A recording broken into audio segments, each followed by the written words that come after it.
Vida e Saúde de volta, vem pra cá que agora a gente vai dar uma olhada em um caso real, Dr. César. Passar por uma internação não é fácil, isso afeta tanto o paciente quanto os seus familiares e os seus amigos próximos ali, né?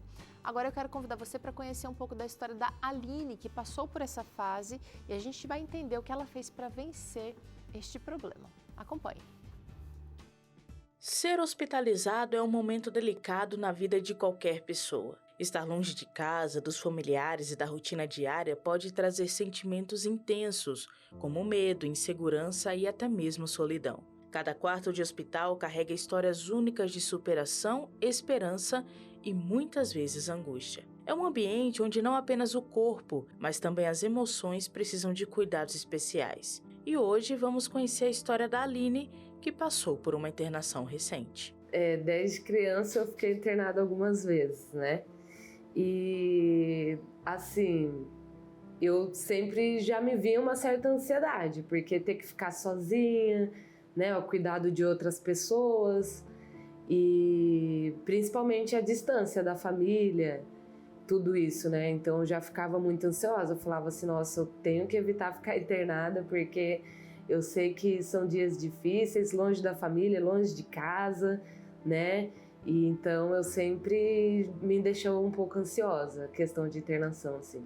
Mesmo se cuidando, a Aline ficou doente e, para sua surpresa, descobriu que precisaria passar por mais uma internação. Bom, eu já estava alguns dias doente, né? E eu sou asmática, faço uso de bombinha, né? Medicação e tudo mais, tenho bronquite, sinusite, toda a família do IT ali.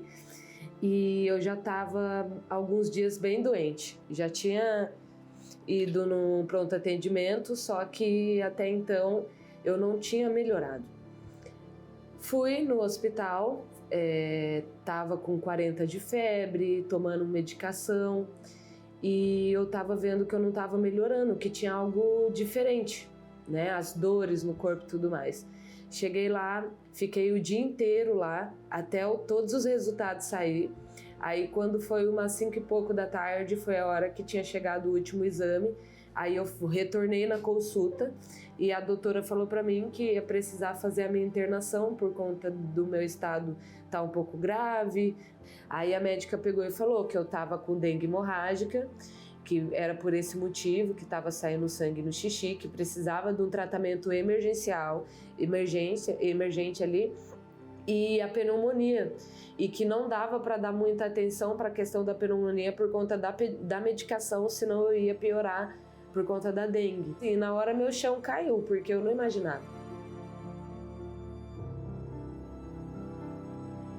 De primeira, assim, fiquei muito preocupado, foi muita preocupação, desespero assim na hora, porque na hora que eu recebi a notícia que ela foi internada eu estava trabalhando, então imagina aquela loucura, tipo, eu nas entregas e receber uma notícia dessa, tipo, trabalho no trânsito, aquela loucura do dia a dia, e receber essa notícia, eu fiquei muito abalado assim na hora, psicologicamente e fisicamente também, né, que mexe com a gente, com a rotina, com tudo.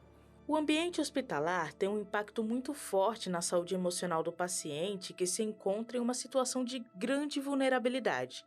Parte da recuperação física também depende da qualidade do tratamento recebido no hospital. No caso de Aline, ela teve tanto experiências positivas quanto negativas.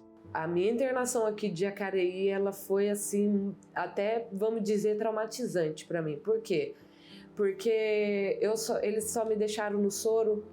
Então a minha febre ela não passava, eu ficava a todo momento vomitando, mesmo sem alimentação, sabe? E a questão do cuidado aqui, muito precário, sabe?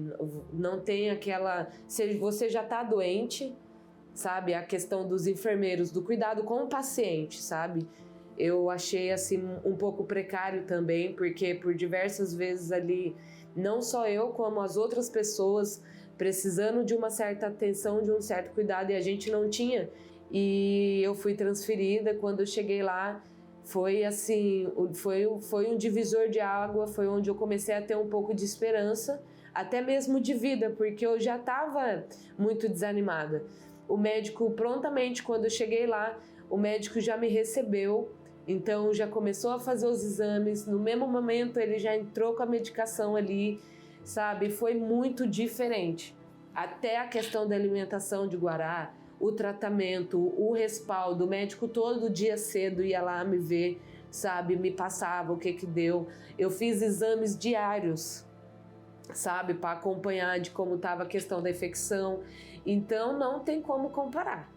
É muito triste de falar, sabe? É muito triste. Os 5 dias e pouco que eu fiquei lá, com os 3 dias e meio que eu fiquei aqui, não tem como comparar. Eu fui ter uma esperança de vida quando eu cheguei em Guará mesmo. Porque eu acredito que se eu tivesse continuado aqui, eu não estaria aqui. Mesmo preocupada com o futuro, Aline sentia algo dentro de si que lhe dava forças para continuar lutando pela vida e pela sua recuperação. Meu ponto forte é a minha família, né? É o meu marido, é a minha mãe, é os meus sobrinhos. Pensar de que eles não poderiam mais me ter aqui. Então a gente já teve uma perca. Eu falei, minha família não pode ter mais uma, né? Então eu vou lutar. Antes de dormir, eu pedia para Deus para me acordar e que fosse só uma fase, que ia passar e que ia dar tudo certo, porque ver a minha família, a forma que eles estavam ali também, mexeu bastante comigo. Minha mãe ficou 2 dias sem dormir, com medo do celular tocar. Então eu fiquei com medo de eles sentirem aquela dor que a gente sentiu um tempo atrás, da perca, né? Eu via eles sofrerem daquele jeito, eu falava, não, minha mãe não pode ficar assim. Só de receber a notícia da internação, minha mãe já ficou muito mal, minha mãe começou a chorar na hora e tudo. E aí eu falei, não, minha família, a gente não pode sentir essa dor de novo, sabe? Eu sei que eu significo muito para as pessoas que me amam, então eu vou conseguir sair dessa. A minha família foi assim, o ponto-chave. As pessoas que estavam por perto ali me acompanhando foram o ponto-chave para não querer desistir, porque eu vi o sofrimento deles e eu sei que eu não queria que eles passassem aquilo de novo. Então, mexeu, foi de dentro para fora mesmo. Pra mim, na verdade, foi bem triste, né? Tipo, você saber que a gente tem nossa rotina toda lá certinha no dia a dia, né? Tipo, a jantinha que ela faz, as coisinhas que a gente faz no dia a dia, os programas que a gente assiste junto, tipo, aquelas coisas de casal que a gente faz no dia a dia mesmo. E você vê que se acordar ali a pessoa não tá do seu lado, você sair para trabalhar, voltar, a pessoa não tá lá, é muito triste, muito assim. Eu fiquei meio que até na depressão um pouco em casa por conta dela, porque eu fazia as coisas do dia a dia, mas pensando como ela estava, se ela estava se alimentando, se ela estava bem. E para mim foi muito complicado tudo isso. Foi desesperador, na verdade. Apesar de todas as dificuldades, Aline conseguiu sair do hospital. Agora ela aprendeu a apreciar coisas que antes passavam despercebidas e, claro, a valorizar ainda mais a vida. Na hora que eu saí do hospital, que eu senti um ar diferente, porque o ar é diferente, que você olha o céu, você tem contato com as coisas, você vê as pessoas, o cheiro das coisas, não tem preço. Viver não tem preço. Pra mim foi uma surpresa, porque um dia antes de eu ter ido buscar ela, que ela tinha ganhado alta, eu tinha ido visitar ela com a irmã dela. Foi eu e a irmã dela visitar ela, passamos a tarde inteira com ela, tomamos café da tarde juntos, conversamos. Aí eu vim embora, sabe, aí cheguei em casa, fiquei meio triste, assim, eu falei, poxa, meu, até quando que a Aline vai ficar lá, né? Até quando que ela vai ficar nesse lugar? Aí no outro dia eu tô indo trabalhar assim, meu telefone toca, ela liga toda feliz, amor, ganhei alta e tal. Eu falei, sério, amor? Ela falou, sério. Eu falei, vou sair do serviço até mais cedo e já vou te buscar então, pra trazer você logo pra casa pra gente voltar nessa rotina. E eu vim embora assim, reluzente. Parecia que eu tava voando, assim, que eu tava nas nuvens. Eu falei, meu Deus, eu vou chegar em casa eu vou deitar na minha cama, eu vou tomar banho no meu chuveiro, eu vou ver o meu marido, meu cachorro, minha família, sabe? A primeira coisa que a gente fez foi passar na minha mãe na hora que a gente veio do hospital. Então, assim, é muito bom viver. É muito bom ser livre. É muito bom. Que gostoso esse relato da Vitória e de como eles realmente sentiram durante todo esse processo aí, emoções diversas, né, doutor César? Uma hora uma insegurança, um pouco de medo, a surpresa, doutor Júlio. Ela descreveu aqui muito do que o senhor trouxe para a gente, que é comum, mas eu fiquei feliz de vê-la descrevendo também o retorno para casa e a celebração. Pedro, vamos começar por esse finalzinho feliz aí. Vamos destacar algumas emoções relacionadas a esse desfecho, para que a gente entenda quão importante é, né? Aquilo que a gente tem na nossa vida. Eu quero destacar a paz, alegria, significado e esperança. A gente precisa ter na vida essas coisas, pelo menos essas 4 coisas. No caso da Aline, olha que interessante. Quando ela falou assim, minha família era ali na minha família que eu encontrava força. O que é que ela está falando? Ela está falando de significado para viver, ok? Você pode encontrar significado em várias coisas, mas você precisa encontrar significado. Quando a vida perde significado, você, como ela disse ali, meio que desiste de viver. Suas forças diminuem, todo o seu potencial corporal, mental, psicológico, espiritual diminui, não é? Então, existe um médico chamado Viktor Frankl, escreveu alguns livros sobre a experiência que ele teve quando ele foi levado para os campos de concentração. Tá? O doutor César certamente conhece. O doutor Frankl dizia o seguinte, que as pessoas que sobreviveram aos campos de concentração fizeram isso porque elas tinham um significado, uma meta, de algo que elas consideravam importante para elas, fora daquele ambiente. E essa coisa importante para muitas pessoas era um ser querido, que eles tinham perdido ou que queriam encontrar, porque não sabiam se estava vivo ou se estava morto. Em outros casos, não era exatamente um familiar, uma pessoa na família, mas era alguma coisa que você queria realizar. Então, a pessoa se mantinha viva porque ela queria realizar algo, queria escrever um livro sobre aquela situação, queria dar um testemunho de sobrevivência, queria testemunhar da sua fé, várias razões. Então, quando uma pessoa passa por uma provação desse tipo aí, porque a hospitalização pode ser um tipo de provação, a pessoa sente que a sua rotina foi, né, desfeita, a sua vida pode estar em risco. Então, ter significado é muito importante. E qual é o problema da vida moderna? Às vezes a gente vive rotinas e rotinas sem significado. A gente não tem um trabalho, um emprego que é aquilo que a gente sonhou, a gente não tem relações familiares perfeitas. A gente tem uma fé às vezes que a gente não está cultivando. Então, na sua espiritualidade, na sua emoção, na sua rotina, na sua vida social, não existe nada realmente significativo e aí você afunda quando tem uma hospitalização. No caso da Aline foi o contrário, né? Ela tinha a irmã que ia para lá, tinha um marido, e tinha tanta gente apoiando a mãe dela que ela mencionou. Fez Então, toda a olha como é diferença. importante. Isso faz uma diferença tremenda, como o doutor César já tinha anunciado, apoio social. Mas deixa eu olhar agora o outro lado da moeda, quando ela foi hospitalizada. Eu vou dizer para você aqui as emoções que eu anotei do esposo que relatou. Ele falou de preocupação, falou de desespero, ficou muito abalado, se sentia muito triste, se sentia sozinho quando a esposa não estava em casa.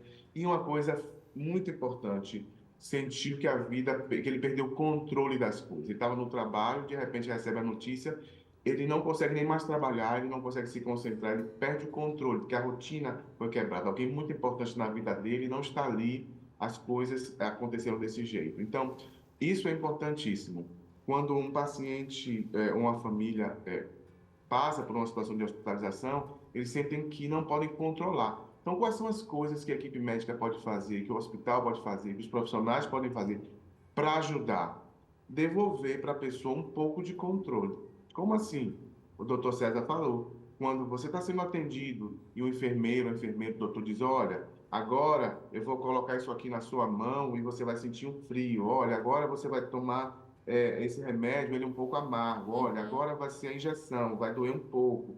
Então, você está devolvendo para a pessoa um pouquinho de controle, ela está sabendo o que está acontecendo.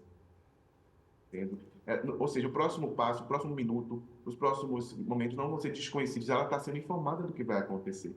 Isso é importante, devolver um pouco do controle na medida do possível, né? Falar a língua do paciente de uma maneira que ele entenda, sem usar uma linguagem técnica. Tratar o paciente com carinho, sem pré-julgamento. A Aline mencionou que ela tinha uma sensação de abandono muito grande no primeiro atendimento que ela teve. Então, é como se a pessoa não fosse importante, a autoestima dela está em risco, ela está numa situação de vulnerabilidade e passa um profissional, passa outro, parece que estão atendendo todo mundo no hospital, menos a mim. Então, você percebe, a pessoa que está vulnerável, ela precisa se sentir especial. Ainda que você, enfermeiro, capelão, médico, esteja atendendo 10 pessoas, 15, 20, aquele momento, aquele minuto, aquele segundo com aquele paciente, ele tem que sentir que você existe apenas e unicamente para ele. Ele não está sendo dividido, está dividindo você com mais meio mundo de pessoas. Então, essa necessidade de se sentir ouvido, de se sentir cuidado, é importantíssimo. Porque, do contrário, você sente o quê? Solidão, abandono, você sente que sua vida não tem valor. Você pensa até que o risco é maior do que, de fato, pode ser. Talvez o risco não seja tão grande, mas você está abandonado, você pensa assim, eu só vou viver aqui mais 5 minutos e vou morrer. Não estou conseguindo respirar. Problemas respiratórios ainda muito mais, viu, Teru? Porque problema respiratório, o ar é uma coisa tão importante para o ser humano, tão importante, que a sensação de morte é muito grande quando a pessoa tem um problema respiratório. Então, é preciso ter esse cuidado para que essa sensação de morte diminua. Ela já tem um problema físico que está trazendo essa ansiedade e pelo menos um pouco de atenção. Uma das enfermeiras com quem eu interagi faz pouco tempo, ela é fantástica. Eu sempre fico admirado com a maneira como ela age. Eu perguntei para ela assim, como é que você consegue, como é que você faz isso? Ela disse assim, olha, antes de eu me informar, eu encontrei com um paciente que disse para mim o seguinte, eu preciso que alguém converse comigo. Eu sei que minha situação não é boa, meu diagnóstico não é bom, mas eu não quero ser tratado como se eu fosse um problema. Eu quero que as pessoas lidem comigo de maneira normal. Ela disse, a partir dali, eu nunca mais deixei de lidar com o paciente, conversando com ele de maneira normal. Depois, esse paciente disse para mim, ela falou, muitas enfermeiras, enfermeiros vêm, fazem o que tem que fazer e saem. Você é a única pessoa que conversa comigo, pergunta como eu estou, se importa comigo, me trata como se eu fosse gente. E é isso que eu quero. Eu quero morrer com essa dignidade de saber que eu sou um ser humano. Que legal. Resumiu tudo, porque não podemos nos esquecer que aquela pessoa não é o problema. E aquele fardo se torna muito mais pesado quando a gente só trata a pessoa como resume a ela aquele problema de saúde. Tá, tudo bem, pode ser grave, pode ser realmente uma coisa super...